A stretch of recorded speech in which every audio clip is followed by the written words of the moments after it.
مين الاشخاص اللي ما ينفعش ياخدوا كافيين تماما؟ تعال اقول لكم مين الاشخاص اللي ممنوع عنها الكافيين، وحتى مفيش اوبشن ان هم ياخدوا ولا حتى فنجان واحد في اليوم.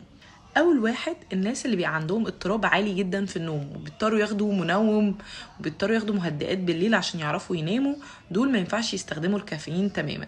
تاني الناس اللي عندهم اضطرابات في القلب وامراض في القلب، دول لازم يوقفوا الكافيين نهائيا.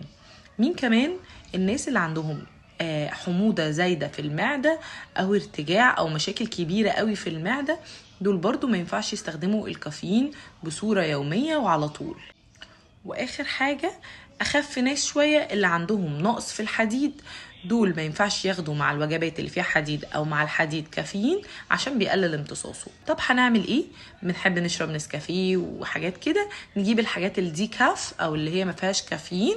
يا ريت يا جماعه تتبعوا الموضوع ده، هيفرق جدا جدا في المشاكل الصحيه اللي عندكم، لان الكافيين بيزود من المشاكل دي. وسهله.